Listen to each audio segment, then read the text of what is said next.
오늘 주시는 하나님의 말씀은 마태복음 14장 25절부터 33절의 말씀입니다. 마태복음 14장 25절부터 33절의 내용입니다. 주어진 말씀을 우리 같이 한번 천천히 읽도록 할까요? 밤 사경에 예수께서 바다 위로 걸어서 제자들에게 오시니 제자들이 그가 바다 위로 걸어오심을 보고 놀라 유령이라 하며 무서워하여 소리 지르거늘 예수께서 적시 이르시되 안심하라 나니 두려워하지 말라.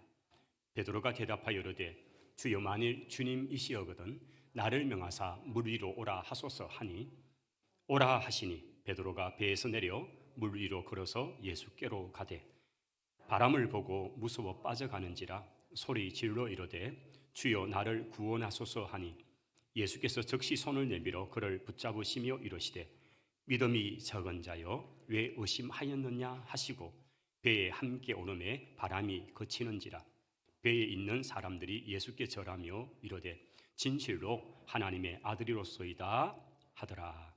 아멘. 아멘. 할렐루야. 5월 셋째 주일 복된 날 또 2부 예배, 우리 현장 예배 우리 많은 분들이 함께 하셨습니다. 그리고 또 영상으로 예배 참여하는 우리 귀한 믿음의 가정들의 하나님께서 주시는 그런 은혜와 평강의 복이 함께 하시기를 축원합니다. 오늘이 사실은 스승의 날이기도 하죠. 올해까지는 좀 저희들이 스승의 주일을 지키지 않았네, 그죠? 우리가 내년에는 꼭 좀 우리 주일학교를 섬기는 교사들과 더불어서 좀 격려와 축복하는 그런 스승의 주일이 지켜지면 참 좋겠습니다. 그래도 또 스승의 주일이라고 우리 주일학교 부서에서 이렇게 뭐 꽃도 보내주고 고맙습니다. 예쁜 선물도 주셨고 또 우리 전재휘 집사님, 김혜숙 집사님의 아드님 전창진 군이 조금 총신신학대학원의 2학년 1학기 중이거든요.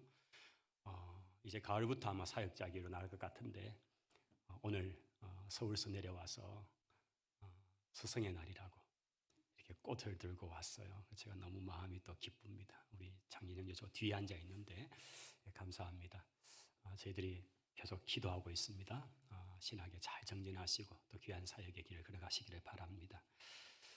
살아있는 사람은 도전합니다.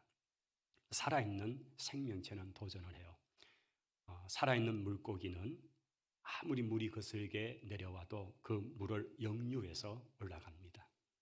살아있는 새는 아무리 바람이 강풍이 불어도 그 바람을 오히려 상승 기류를 타고 더 높이 올라갑니다.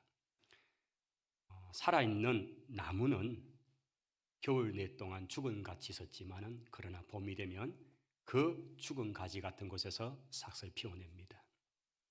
살아있는 씨앗은 얼었던 그 땅이 봄이 되어서 풀려지면 거기서부터 새 싹을 쏟아내는 것을 보게 됩니다. 살아있는 사람은 도전합니다. 그리고 이렇게 도전하는 사람이 세상을 만들어가고 세상을 바꾸는 거죠. 물론 실패가 있습니다. 그러나 실패를 두려워하지 말고 또 실패가 두려워서 그냥 주저앉아 있다면 그 인생은 끝까지 주저앉아 있는 인생이 되고 맙니다. 실패를 교훈 삼아서 도전하고 또 그 경험이 다시 성장의 동력이 되고 이렇게 하루하루 나아가는 사람, 도전하는 사람이 믿음의 사람인 거죠. 오늘 내가 살아 숨쉬고 있다면 우리는 도전해야 합니다. 도전해야만 이것이야말로 살아있는 사람의 특권이기 때문이죠. 호서대학교라는 대학교가 있는데요. 그 대학교를 세웠고 초대 총장으로 오랫동안 계셨던 강석규 박사님, 참 믿음의 사람입니다. 이분이 95세 때에 쓴 책이 하나가 있습니다. 95세, 65가 아니고요. 95세 때에 이렇게 제목을 달았습니다. 어느 95세 어른의 숙이다. 이렇게 95살이 되셔서 손으로 이렇게 쓰신 책이라는 거죠. 그가 이제 이런 교육 공무원의 일을 하시고 65세가 되어서 퇴직을 하게 되었습니다. 퇴직을 하면서 내가 참 너무 고생했으니까 이제 은퇴 이후의 생활은 그냥 덤이다, 보너스다 이런 생각으로서 세월을 보냈다는 겁니다. 그리고 한 30년의 세월을 보낸 95세가 되었을 때에 당신의 30년을 돌아보니까 너무 후회스럽다라는 거예요. 내가 65세 은퇴하고 지난 30년 동안 그냥 덤으로 사는 것 같고 보너스 같아서 그냥 피동적으로 살았더니만은 30년 살아온 세월이 너무 아깝고 후회스럽더라는 겁니다. 그래서 95세 때 이 글을 쓰면서 그가 다짐하기를 내가 앞으로 10년 뒤에 뭔가를 하겠다고 하면서 지금부터 준비하겠다. 그래서 95세의 노인께서 상노인께서 언어 공부를 도전을 했다는 겁니다. 외국어를 배우는 공부를 했습니다. 그 이유는 이렇게 하지 않으면 지난 30년처럼 피동적으로 보내다가 그냥 지날 것 같아서 도저히 안 되겠다는 거죠. 그래서 내가 105세가 되었을 때는 내가 이런 언어는 유창하게 하리라 이렇게 10년을 목표하고 열심히 준비를 했답니다. 비록 그 10년을 채우지 못하고 103세에 소천을 하셨습니다. 그런데 그가 늘 좌우명같이 했던 말은 진정한 성공을 위해 끝까지 시도하는 용감한 사람들의 몫이다. 그는 그런 말을 그 책을 통해서 또 그가 다니는 곳마다 전했던 것입니다. 여러분 얼마나 참 귀합니까? 오늘 여기 앉아 계시는 95세 여러분 10년을 준비하시기 바랍니다. 그렇죠. 95세가 없어서 여러분 도전하는 인생이 아름답습니다. 은퇴했다고 주저앉지 마시고 더 새로운 도전을 향해서 여러분의 삶을 만들어 가시기를 바랍니다. 오랫동안 병상에 누워 계신 한 권사님의 이야기를 들려드리고 싶습니다. 이분은 몸이 너무나 아파서 중환자실에서 그분이 할 수 있는 것은 하루 동안에 간병하는 사람이 자신을 닦아주고 씻겨주고 그리고 튜브를 통해서 들어오는 음식을 먹음으로써 하루를 살아가는 말 그대로 그냥 겨우 병문 오는 자녀와 잠깐 대화할 수 정도의 건강밖에 허락되지 않은 삶이었습니다. 그런데 아드님이 늘 주일날 예배를 마치고 오면 주보를 가지고 그 중환자실에 있는 어머니에게 드립니다. 이 권사님이 그 주보를 보면서 어느 날부터 그 주보를 붙들고 안에 세 가족 명단을 보기를 시작했습니다. 그리고는 그 세 가족들을 이름을 부르면서 하나님 앞에 누워있는 그 병상에서 당신이 할 수 있는 것은 아무것도 없는 것 같은데 자신은 아무것도 의미가 없는 인생 같은데 그렇지 않고 거기에서 참으로 하나님 앞에 기도하면서 하나님 그 세 가족 이름 하나하나를 부르면서 기도의 사역을 시작해 갔다는 것입니다.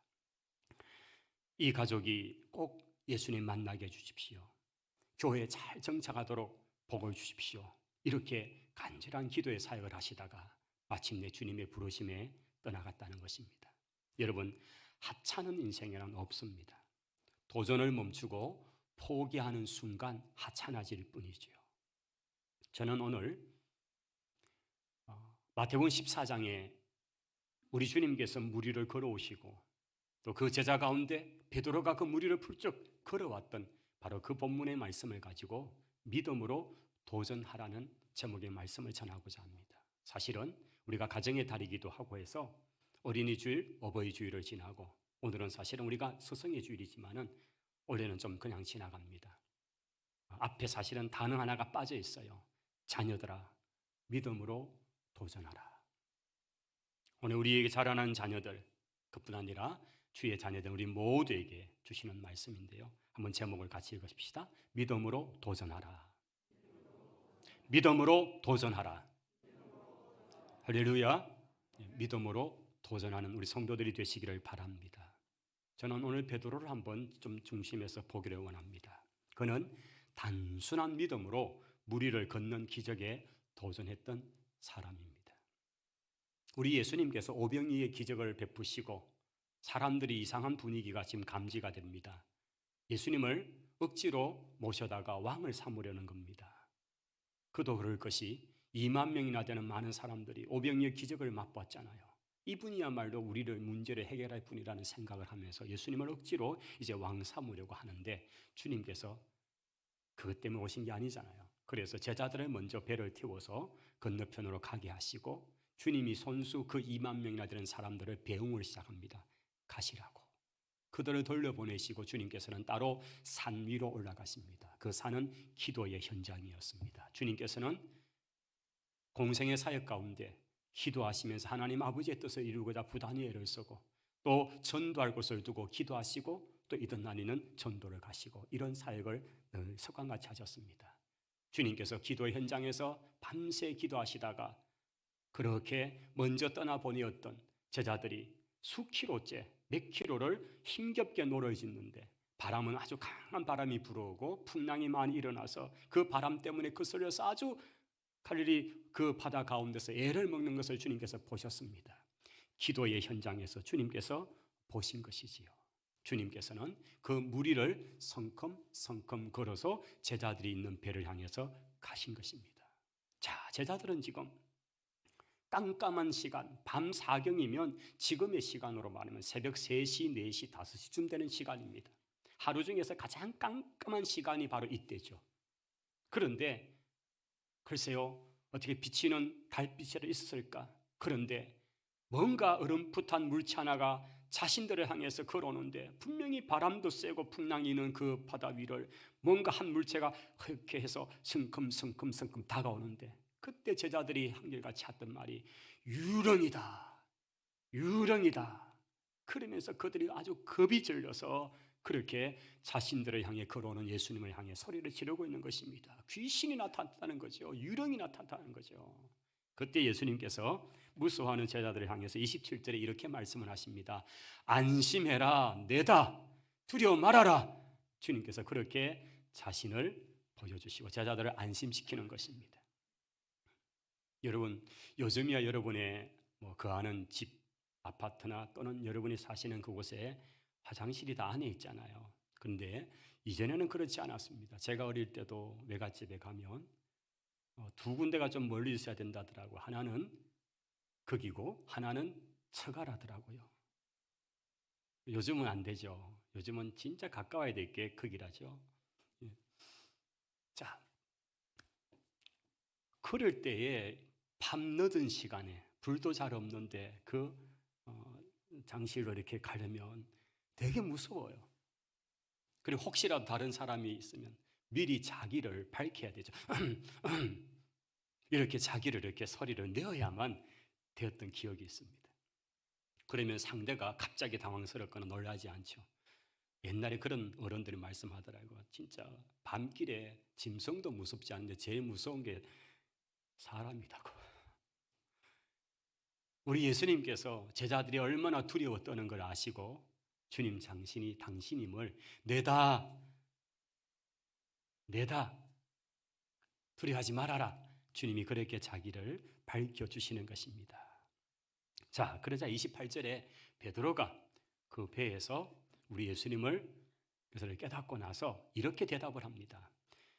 주님, 진짜 주님 맞아요? 그러면 나를 물 위로 오라고 해주십시오.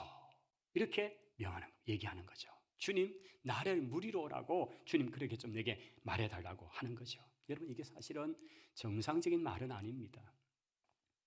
상식적인 말이 아니죠. 아마 일반적이라면 이렇게 말했을 겁니다. 주님, 왜 이제 오셔가지고 우리가 얼마나 시급했는 줄 아십니까? 아니면 저희가 죽을 뻔했습니다. 또는 주님, 빨리 배에 올라오셔서 이 풍랑을 좀 잠잠하게 좀 해주십시오. 아마 이랬을 줄 모릅니다. 그런데 베드로의 이 요청은 상식적이지 않습니다. 정상적인 사람이 하는 말이 아니죠. 나를 명해서 물 위를 걸어오라고, 물 위를 걷게 하라고 좀 말씀해달라고 얘기하는 것입니다. 여러분, 이거는 중력의 법칙을 어기는 거잖아요. 베드로는 갈릴리 바닷가에서 자라나서 아버지가 선주고요, 부유한 집이죠. 그리고 자기 집에는 많은 하인들이 있었잖아요. 일하는 사람들이. 그래서 바닷가에서 그는 자랐고 바다에서 고기를 잡고 바다의 사람들을 부리고 그 바다에서 무섭고 싸나운 것들을 그는 경험했잖아요. 우리가 성경 속에는 없지만은 바다에서 일하는 사람들이 가지는 그 두려움은 우리가 상상할 수 있죠. 여러분, 바다 일하는 사람들이 그게 바다가 놀이터가 아닙니다. 어떨 때는요, 미친 듯한 그 풍랑 속에서 죽을 고비를 겪고 심지어는 남편이 죽기도 하고 아버지가 돌아가신 그런 가정들이 바닷가에는 제법 많습니다. 여러분, 베드로도 어쩌면 자기가 그 일을 하면서 자기 동료가 그 바다에서, 그 싸려운 바다에서 죽어갔던 모습을 그는 목격한 사람일 겁니다. 바다는 자기에게는 트라우마입니다.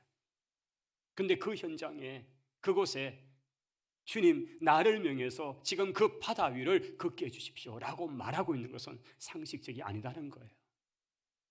근데 왜 베드로가 이렇게 비상식적 같은 이런 말을 했을까요? 누구도, 어떤 사람도 무리를 걷게 할 수 없지만은, 그러나 지금 저 풍랑 위를 걸어서 오시는 예수님이, 주님 저분이 나는 저렇게 할 수 있을 것이다, 나를 저렇게 만들 수 있을 것이다, 그런 주님에 대한 믿음이 있었기 때문인 거죠. 그래서 다른 제자들은 배에서 둘둘 떨고 있는 그 순간에 베드로는 주님 앞에 용감하게 나를 저 바다 위로 걸어오도록 해주십시오 라고 요청을 했던 것입니다. 자, 이 베드로의 요청에 우리 예수님께서 어떻게 반응하시는가요? 29절 앞입니다. 오라 라고 주님께서 말씀하고 계십니다. 오라. 여러분, 우리 주님께서 베드로가 그 말할 때 또 봐라, 또 봐라, 나댄다, 아니면 또 봐라, 참 베드로 성격 봐라, 너 어떻게 그렇게 급하냐, 니하고 내하고 같냐, 니가 바다 위에 서 있으면 니나 나나 똑같지 않냐, 설마 이런 말 하셨겠습니까마는 그렇잖아요. 나는 하나님이야, 하나님의 아들이야. 근데 네가 물 위에 서겠다고? 근데 주님은 전혀 그렇게 반응하지 않습니다. 꾸짖지 않습니다. 그 베드로에게 적시 그냥 재보지도 않으시고 오라, 오너라, 와라는 겁니다. 바다 위로 오라는 겁니다. 우리가 주님의 놀라운 역사에 동참하고 주의 큰 일을 보려 하면요, 우리는 오라 하는 주님의 음성을 먼저 들어야 합니다. 우리가 뭔가를 시도할 때에 분명한 것은 하나님의 응답이 먼저입니다. 주님이 오라 하시니까 베드로는 물 위를 훌쩍 걸어가기를 시작했던 것입니다. 오늘도 많은 그리스도인들이 자기 스스로의 그냥 착각에 빠지고 자기 확신에 빠져가지고 내가 기도했으니까 밀고 나갑니다. 아닙니다. 내가 물 위를 걷게 해주십시오. 그 다음 오늘아 주님의 음성이 있기를 바랍니다. 여러분, 주의 음성을 듣는 것이 먼저입니다. 우리가 주의 음성을 들어야 그 물 위를 가는 기적을 경험할 수 있는 것입니다. 여러분, 잘못된 믿음으로 주의 음성도 확인치 않고 물속에 뛰어들었다가 아직까지 못 나온 사람들이 많다는 겁니다. 분명한 목적의식도 없이 단순한 호기심에서 물 위에 걷고 싶어서 그렇게 걷는 사람들이 있습니다. 하나님을 시험해보고자 하는 불순한 의도에서 그렇게 하는 사람들이 있습니다. 여러분, 물 위에 걸으려면 분명한 이유가 있어야 합니다. 기적 자체만을 위한 것이 아닙니다. 여러분, 만약 기적 자체만을 위한다면 오늘 우리가 이 땅에 걸어서 이곳으로 올라온 것이 기적인 줄을 믿습니다. 왜 그럴까요? 여러분, 우리가 걷는 것이 기적입니다. 구미 순천향병원의 중환자실에서 오랫동안 근무하셨던 권사님이 계십니다. 그 권사님이 오랜 시간을 한 34년을 한 병원에서 근무를 하면서 봉직을 하셨는데 그 중환자실의 이야기를 좀 들을 수 있었습니다. 중환자실에 오면 사람들이 일단은 전부 기계에 의존을 해야 됩니다. 그리고 들어온 분들이, 많은 분들은 더 건강하지 못한 채로 나가는 경우가 더 많다는 겁니다. 그런데 들어올 때는 도저히 가망이 없어 보이던 분이 시간이 좀 더 지나면서 걸어서, 자기 발로 걸어서 퇴원하게 될 때에 그들이 하는 말은 한결같이 기적이라는 겁니다. 기적입니다. 성도 여러분, 오늘 내 발로 걸어서 이곳에 올라온 것이 기적입니다. 우리가 살아있는 것이 기적입니다. 그런데 우리는 자꾸 주님의 뜻과 상관없이 그냥 호기심에서 물 위를 걸어보고자 하는 시도를 합니다. 기적을 원한다면 그 이유와 목적이 분명해야 하는 것입니다. 베드로처럼 주님으로부터 확실한 응답을 받으시기를 바랍니다. 그렇지 않다면 무모한 도전이 될 수밖에 없습니다. 하나님을 시험하는 거죠. 성경은 주 너희 하나님을 시험하지 말라고 분명히 말씀하고 있습니다. 단순한 호기심, 자신의 야욕을 위한 그래서 기적을 도전하는 것 하나님이 책임져 주지 않으실 것입니다. 자, 이제 주님으로부터 오라는 이 부르심을 받은, 주님으로부터 오라는 응답을 받은 베드로는 어떻게 했을까요? 지체하지 않습니다. 베드로는 주님의 말씀 아주 단순하게 믿는 모습을 우리에게 보여주고 있습니다. 그는 바람이 세차게 불고 파도가 넘실대는 그 바다를 향해서 그냥 발을 확 내디뎌 버리고 마는 것입니다. 29절입니다. 베드로가 배에서 내려 물 위로 걸어서 예수님께로 가되. 여러분, 이 문장을 다시 한번 보십시오. 베드로가 배 안에서부터 주의 음성을 듣고는 그 넘실대는 물결 위로 발을 내딛어서 벌쩍 섰습니다. 그리고는 주님을 바라보면서 한 걸음, 두 걸음, 세 걸음, 네 걸음 걸어가기를 시작한 것입니다. 할렐루야. 여러분, 닐 암스트롱인가요? 우리가 늘 보는 저 개수나무가 있는 달나라, 진짜 토끼가 있는지 그분이 가서 걸어봤다는 거 아닙니까? 인류 최초로 달 위에 걸어봤던 그 사람처럼 인류 최초로 물 위를 걸어간 사람이 바로 베드로가 아닙니까? 주님은 하나님이시니까. 베드로는 어부입니다. 베드로는 바닷가에서 잔뼈가 굵은 사람이죠. 베드로는 바다가 주는 혜택뿐 아니라 바다의 무서움을 누구보다 잘 아는 사람입니다. 그 풍랑이 얼마나 두려운지, 사람의 생명을 어떻게 앗아가는지 그는 잘 아는 사람입니다. 그런데 그가 주님의 오라는 그 명령 앞에 아무것도 취해보지 않고, 내가 물에 쓰면 빠질 텐데, 저 풍랑이 난 어떻게 할 텐데, 그게 아니고 그냥 단순한 믿음으로 물 위를 걷기를 시작했다는 것입니다. 이것이 믿음입니다. 할렐루야. 자, 그런데 물 위를 걸어가던, 예수님을 향해서 물 위를 걸어가던 베드로에게 갑자기 무슨 일이 빠져버렸습니다. 도대체 무슨 일이 일어난 것입니까? 그것이 알고 싶다. 감사합니다. 역시 2부 성도들이 1부는 가만히 있었거든요. 그래서 제가 1부 때 다시 한번 얘기했습니다. 역시 점잖으시다고. 30절에 보십시다.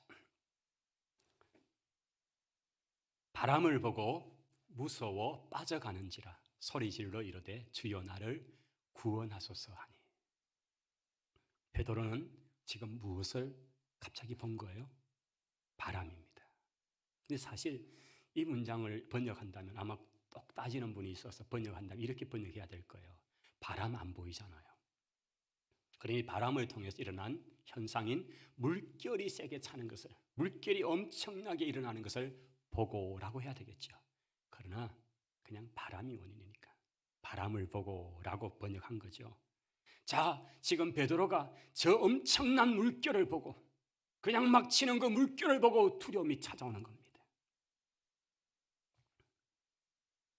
베드로가 여전히 그 물결 위에 서 계시는 예수님을 보다가 그 시선을 바다를 향해서, 상난 물결을 향해서 옮기는 순간 두려움이 엄습해 왔다라고 성경은 말하고 있습니다. 여러분, 두려움이 포로가 되는 순간 베드로의 몸은 물속으로 점점 빠져들기를 시작했다고 말씀하는 것입니다.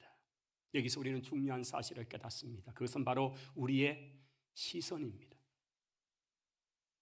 풍랑보다, 우리에게 오는 그런 어려움의 고통의 어떤 환경보다 더 중요한 것은 내 시선이 어디를 고정하느냐는 사실입니다. 내 인생에 일어난 풍랑보다 더 중요한 것은 내 시선이 예수님께 머물러 있느냐 그렇지 않느냐인 것입니다. 여러분, 사탄은 이 사실을 너무나 잘 알고 있습니다. 사탄은 우리를 어디를 건드리면 우리가 무너질지를 너무나 잘 알고 있습니다. 그래서 우리가 믿음의 주요 온전케 하시는 예수 그리스도를 바라보지 못하도록 우리의 눈을 막아버리고 우리 속에 두려움을 넣어주는 것입니다. 그래서 예수 그리스도를 보지 못하도록 끊임없이 우리를 그렇게 공격하고 있는 것입니다. 사탄이 그런 눈을 우리에게 주면요, 우리는 자신이 끊임없이 연약한 사실 앞에서 늘 자기를 보고 실망하고 자기를 묵상하고 실망하고 그렇게 쓰러져 버립니다. 내 인생의 문제만을 바라보다가, 내 가정과 일터에 휘몰아치는 인생의 풍랑만을 바라보다가 그냥 아무것도 하지 못하게 만들어버리는 것입니다. 우리가 두려움을 갖도록 만드는 사탄의 전략은 바로 그 이유 때문입니다. 두려움의 포로가 되면, 그 공포에 휩싸이게 되면 아무것도 하지 못하고 스스로 무너져 버리기 때문입니다. 요즘 우리가 부르는 찬양 가운데 저는 시선이라는 찬양이 너무 참 좋아요. 저는 시선이라는 찬양의 가사가 이런 글귀들이 있어서 소개를 하고자 합니다. 내게로부터 눈을 들어 주를 보기 시작할 때 주의 일을 보겠네. 내 작은 마음 돌이키사 하늘의 꿈 꾸게 하네. 주님을 볼 때 모든 시선을 주님께 드리고 살아계신 하나님을 느낄 때 내 삶은 주의 역사가 되고 하나님이 일하기 시작하네. 우리가 우리의 시선을 주님 앞에 드리고 주님께 맞추면 살아계신 하나님이 일하기를 시작하십니다. 그러나 반대로 우리의 시선을 주님으로부터 세상으로, 환경으로 두려움을 주는 그 원인을 향해서 그 시선을 맞추는 순간 하나님의 역사는 멈춥니다. 우리는 그 두려움의 포로가 되어서 아무것도 할 수 없는 존재가 되고 마는 것입니다. 모든 시선을 주님께 드리고 살아계신 하나님을 느끼는 성도들이 되시기를 바랍니다. 정말 하나님이 내 인생 속에서 어떻게 역사하시는지를 볼 수 있는 성도들이 되기를 바랍니다. 내 인생 가운데 무리를 걷는 것 같은 놀라운 기적을 여러분 보고 싶으십니까? 여러분의 시선이 중요합니다. 연약한 변덕투성인 자신을 바라보지 마십시오. 풍랑을 바라보지 마십시오. 풍랑을 넘어 인생의 풍랑을 잠잠케 하실 수 있는 예수 그리스도를 바라보시기를 바랍니다. 그 풍랑을 여전히 발로 밟고 서 계신 예수 그리스도를 바라보시기 바랍니다.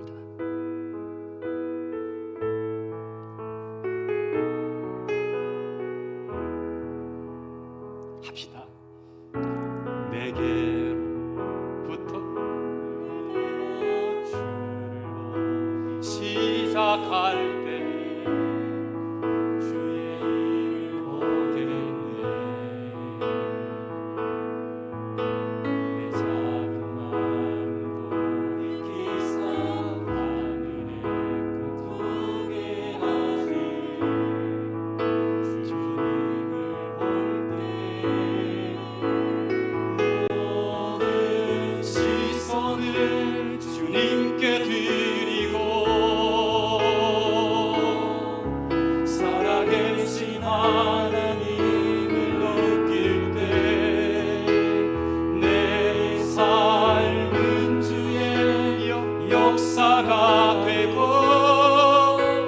하나님이 일하기 시작하네. 모든 시선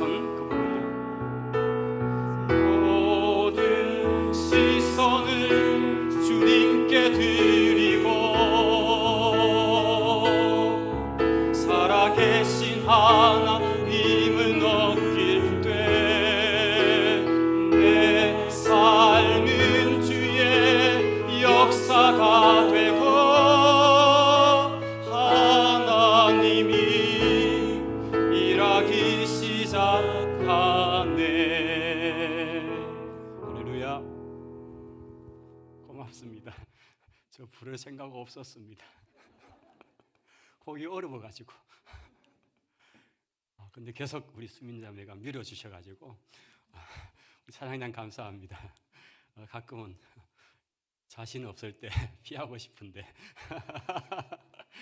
감사합니다. 오늘 시선 정말 불렀습니다. 제가 1부 때는 전혀 못했거든요. 물속으로 빠져가던 베드로가 다급하게 외칩니다. 주여 나를 구원하소서. 주여 나를 구원하소서. 예수님께서 적시 손을 내밀어서 베드로를 잡아주십니다. 그리고 예수님께서 이런 말씀을 남깁니다. 믿음이 작은 자여 왜 의심하였느냐. 저는 우리 예수님의 사역 속에서 제자들을 책망하는 장면을 거의 본 적이 없습니다.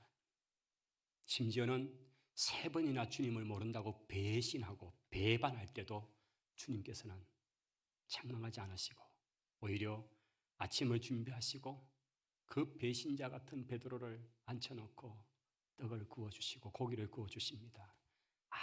아무 책망의 말이 없습니다.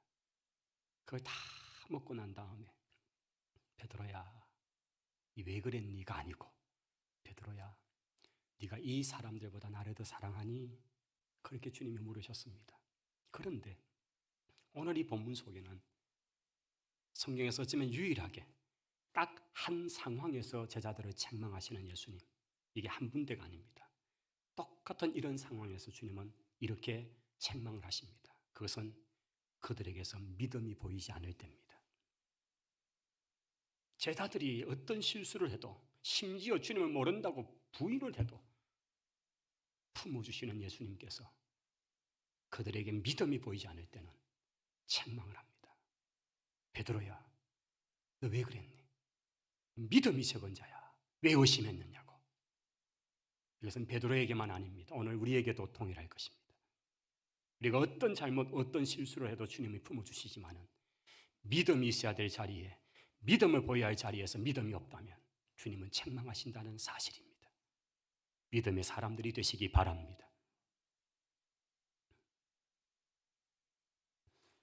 자, 그렇게 빠져드는 베드로를 잡아 끌어올리시고 주님과 베드로는 함께 배에 오르셨습니다. 배 속에서 이 장면을 목격하고 있던 11명의 제자들, 그 배에 탔던 사람들이 주님이 배에 올라오시자마자 그냥 넙죽 엎드립니다. 그러면서 주님 앞에 절을 하면서 당신은 하나님의 아들이십니다. 당신은 진짜 참으로 정말 하나님의 아들이십니다. 할렐루야. 여러분, 기적의 이유가 이겁니다. 예수님이 하나님의 아들이심이 드러나기 위해서인 줄을 믿습니다. 왜 예수님에게서, 왜 우리가 하나님 앞에 오늘 시대에도 기적을 구해야 합니까? 무슨 자기의 영이 인기 아닙니다. 오늘 시대에 기적이 요청되는 이유는 하나님의 아들 예수 그리스도를 드러내기 위해서입니다. 제자들은 풍랑을 만나 밤 사경까지 힘겨운 사투를 벌였지만은, 그러나 풍랑을 만났기 때문에 예수님이 하나님의 아들이시라는 사실을 그들은 기억하고 깨닫고, 그리고 베드로는 물 위를 걷는 그런 짧은 순간이지만 그 기적을 체험할 수 있었던 것입니다. 오늘 우리 가운데 풍랑을 원하는 인생이 어디 있습니까? 주여 제게 풍랑을 주시옵소서, 이런 기도 어디 있겠습니까? 그러나 원치 않는 풍랑은 우리 인생에 찾아옵니다. 그 풍랑이라서 그런데 주님께 더 가까이 가고, 그 풍랑 때문에 주님 앞에 더 머물러 있더라는 것입니다. 그래서 이 풍랑 인연하여서 더 주께로 가까이 가는 줄을 믿습니다. 여러분은 더 크고 위대한 하나님의 역사를 분명히 경험하게 될 것입니다. 자, 베드로가 풍랑을 만났을 때 물 위를 걸어오시는 주님을 보고 나를 명하셔서 물 위로 오라고 해주십시오. 그러자 예수님께서 오라 지체 없이 말씀했고, 그 말을 들은 베드로는 또 지체 없이 물 위를 훌쩍 뛰어 들어갔습니다. 여러분, 베드로의 행정에 대해서 사실은 많이 얘기를 하지만은, 만약 내가 그 현장에 있었다면 여러분은 주님이 오라는 그 부르심 앞에 훌쩍 물 위에 뛰어서 물 위를 걸어갈 수 있겠습니까? 나를 물 위로 걸어오라고 그렇게 요청도 할 수 있겠냐는 겁니다. 오라는 그 말 한마디의 말씀을 믿고 물 위를 훌쩍 걸어갈 수 있는 그 믿음이 과연 내게 있겠냐는 말입니다. 11명의 제자는 뭐 했습니까? 그들은 그런 말도 못하고 물 위를 걸으려는 시도도 차지 않는, 이것이 일반적인 사람의 모습이 아닙니까? 이것은 엄청난 도전입니다. 하지만 베드로는 과감하게 발을 내딛어서 물 위를 걸었다는 겁니다. 만일 물 위를 걸어오는 분이 유령이 아니라, 귀신이 아니라 주님이시라면, 예수님이시라면 나를 물 위로 걷게 할 것을 내가 믿는다는 이 믿음, 너무나 단순한 믿음이 그에게 작동된 것입니다. 여러분, 베드로는 그 순간에 중력의 법칙, 물에 가면 빠져, 이거 생각하지 않았습니다. 트라우마처럼 물에서 죽어가던 동료들을 보았던 그 과거, 그것 두려움 때문에 멈추지 않았습니다. 주님, 나를 물 위에 걷게 해주십시오. 오라, 즉시 물 위로 걸어갔던 것입니다. 내가 믿는 하나님이 어떤 분인가를 알면 우리의 믿음은 단순해지게 되는 줄을 믿습니다. 오늘 하나님 우리에게 요구하시는 믿음은 복잡한 믿음이 아닙니다. 계산하는 믿음이 아닙니다. 단순한 믿음이기를 원합니다. 주의 말씀 앞에 아멘하고 단순하게 나아가기를 바랍니다. 만약에 베드로가 예수님의 말씀을 듣고도 도전하지 않고 무리를 걷지 않고 그냥 가만히 있었다면 그에게는 무리를 걸은 사람, 이런 수수가 붙을 수가 없는 것입니다. 존 오트버그라는 목사님, 물 위를 걸으려면 단순하게 믿어라, 2003년 도란노에서 나온 책입니다. 그 제목 자체, 물 위를 걸으려면 단순하게 믿어라. 한번 따라 하십시다. 물 위를 걸으려면 단순하게 믿어라. 여러분, 그겁니다. 오늘 하나님 우리에게 요구하는 믿음은 단순한 믿음입니다.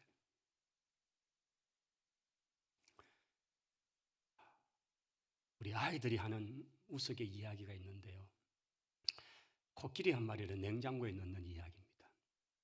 여러분, 코끼리를 냉장고에 어떻게 넣으면 되겠습니까? 그래서 지금 굉장히 복잡하게 머리를 생각하시지 마시고 단순합니다. 이렇게 대답을 합니다. 코끼리 문을 연다.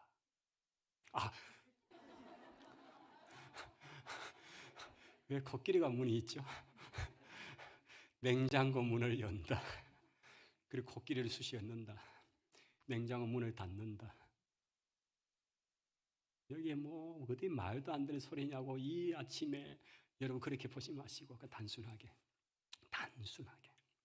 아이들이 아주 단순하게 생각을 한 거죠. 이제 여기다 조금 더 업그레이드된 게 있습니다. 기린이를 냉장고에 넣는 법입니다. 어떻게 할까요? 이것도 굉장히 단순합니다. 냉장고 문을 열어야 합니다. 코끼리를 꺼내야 합니다. 그 다음 기린이를 쑤셔야 합니다. 그리고 냉장고 문을 닫습니다. 제가 걱정이 되었습니다.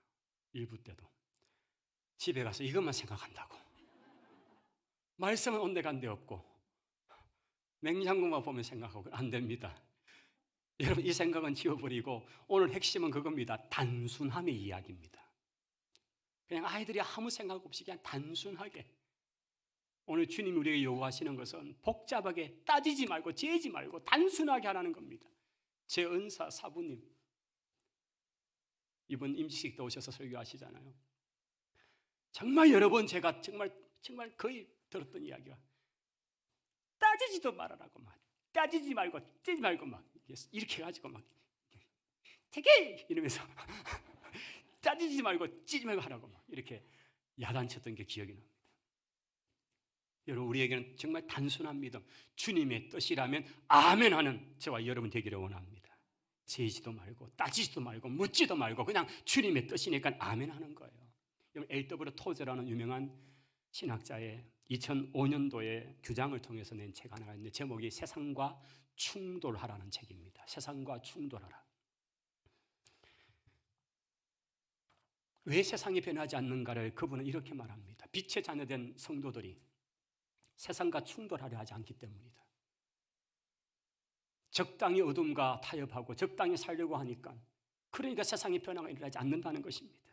세상과 충돌을 해야 복음의 권세가 드러나고 십자가의 능력이 나타나고 무엇이 참인지 거짓인지 드러나게 되는데, 우리 그리스도인들이 스스로 그 충돌을 멈추고 그냥 세상 같아져 버리고 세상과 같은 색깔로 가버린다는 겁니다.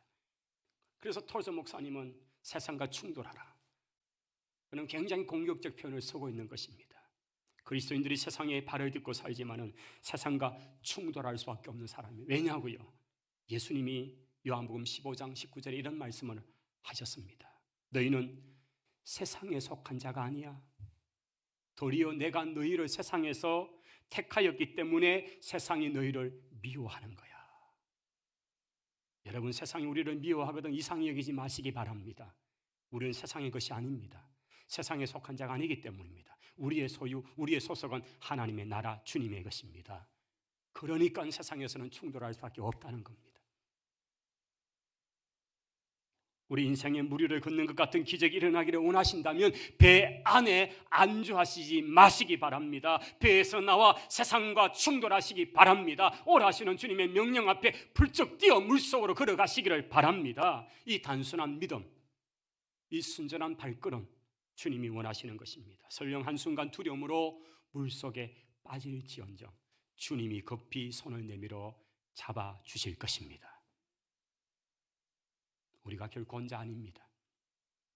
베드로는 단순한 믿음으로 도전한 덕분에 무리를 걷는 사람이라는 정말로 귀한 경험을 했잖아요. 오늘 저와 여러분에게 단순한 믿음이 요구됩니다. 세상과 타협하지 마시고 세상과 충돌하고 오히려 하나님 살아임을 드러내면서 믿음으로 도전하는 모두가 되시기를 축원합니다. 하나님 감사합니다.